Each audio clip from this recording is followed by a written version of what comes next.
আসসালামু আলাইকুম ওরহমতুল্লাহি ওবরকাতু। রহমত, মাগফিরাত, নাজাতের দশক পবিত্র মাহে রমজানুল মুবারক। আপনারা যারা যেখান থেকে বুড়িগঙ্গা টিভির কল্যাণময় রমাদান অনুষ্ঠান দেখছেন, আপনাদের সকলকে জানাচ্ছি আন্তরিক মুবারকবাদ। দেখতে দেখতে পবিত্র রমজানুল মুবারকের 60টি দিন অতিবাহিত হয়ে গেল। আজ 8ই রমজান। সুপ্রদর্শক, আজ আমরা যে বিষয় নিয়ে কথা বলবো, শিশুদের রোজা রাখার ফজিলত।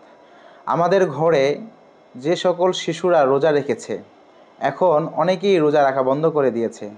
আসলেই ছোটদের রোজা রাখার যে একটি আনন্দ, একমাত্র বাবা এবং মা এবং তার সন্তানরাই বুঝতে পারে। নিজের সন্তান যদি রোজা রাখে, মা এবং বাবার মতো আনন্দ পৃথিবীতে আর কেউই হয় না। সুপ্রিয় দর্শক, আপনার সন্তান জীবনের প্রথম রোজা রেখেছে, আপনার কেমন লেগেছে? অবশ্যই আপনি বলবেন ভালো লেগেছে। যদি আপনার সন্তান রোজা রাখে, তার উপরে রোজা ফরজ হয়নি এখনও, তাও রোজা রেখেছে, হাদিস শরীফের মধ্যে এসেছে, আল্লাহ নবী মুহাম্মদুর রাসূলুল্লাহ সাল্লাল্লাহু আলাইহি ওয়াসাল্লাম বলেছেন যে শিশু রোজা রাখবে, যার উপরে রোজা এখনও ফরজ হয়নি, সে যদি রোজা রাখে, আল্লাহ সুবহানাহু ওয়া তাআলা পারজোয়ার শাহী পোলাও ঘর, রাজকীয় স্বাদ এখন আপনার হাতের নাগালেই। সেই সোয়াব তার বাবা এবং মায়ের আমলনামায় লিপিবদ্ধ করে দেয়। সুবহানাল্লাহ। সুতরাং আপনার সন্তান যদি রোজা রাখে, আপনার সন্তান যদি নামাজ আদায় করে, আপনার সন্তান যদি অন্যকে সালাম দেয়, আপনার সন্তান যদি এই রমজানুল মুবারকে অন্যকে দান করে, যে সোয়াব হবে তা আল্লাহ সুবহানাহু ওয়া তাআলা আপনার আমার আমলনামায় লিপিবদ্ধ করে দিবে।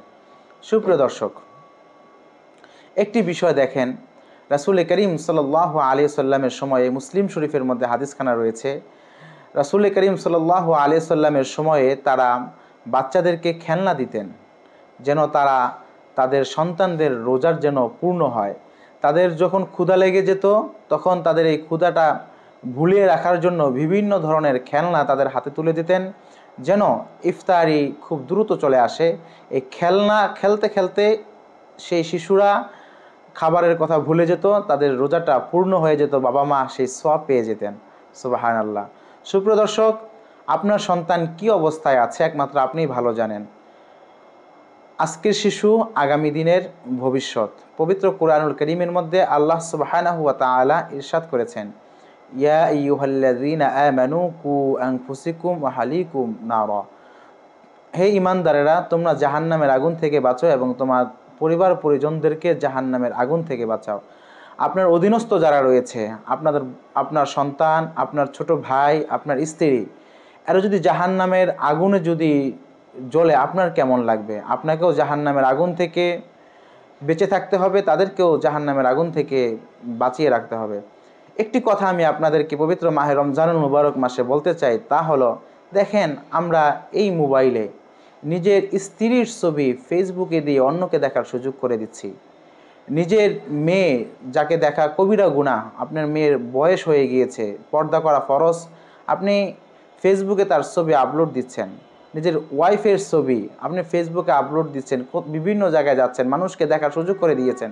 একটি কথা খুব মনোযোগ দিয়ে শুনেন, আপনার স্ত্রীকে যে মানুষকে দেখার সুযোগ করে দিয়েছেন, সেই জন্য কাল কিয়ামতের ময়দানে আল্লাহ সুবহানাহু ওয়া তাআলা আপনাকে আমাকে তার জবাবদিহির কাঠগড়ায় দাঁড় করাতে হবে।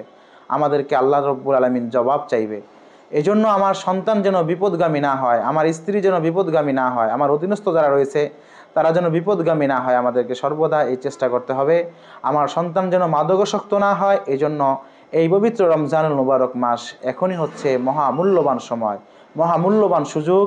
যদি নামাজে থাকে, যদি রোজায় থাকে, যদি অন্যের উপকারে যদি থাকে, তাহলে এই সন্তান কখনো খারাপ হতে পারে না। সুপ্রিয় দর্শক, আসুন আমরা আমাদের শিশুদেরকে রোজা রাখার জন্য উৎসাহিত করি, তাদেরকে পুরস্কারের ব্যবস্থা করি। A+ পেলে পুরস্কার দেওয়া হয়, ভালো রেজাল্ট করতে পারলে পুরস্কার দেওয়া হয়, ভালোভাবে রোজা রাখতে পারলে পুরস্কার দেওয়া হবে, ভালো গিফট দেওয়া হবে, এই ধরনের কথা বলে তাদেরকে রোজা রাখতে উৎসাহ প্রদান করি, তারাবি পড়তে উৎসাহ প্রদান করি, অন্যকে দান করার জন্য তাদের হাতেই আমরা অন্যদেরকে দান করাই। আল্লাহ সুবহানাহু ওয়া তাআলা আমাদের সকলের সন্তানদেরকে কবুল আর মঞ্জুর করে নিক। প্রতিটি মা বাবার মুখে যেন হাসি ফুটে, আমরা আল্লাহ রব্বুল আলমিনের কাছে সেই আশা ব্যক্ত রেখে এখানেই শেষ করছি। বুড়িগঙ্গা টিভির কল্যাণময় রমাদানের অনুষ্ঠান দেখার জন্য আপনাদেরকে আবারও সুস্বাগতম জানিয়ে আমাদের সাথে থাকার জন্য আপনাদের সকলকে ধন্যবাদ জানিয়ে এখানেই বিদায় হচ্ছি।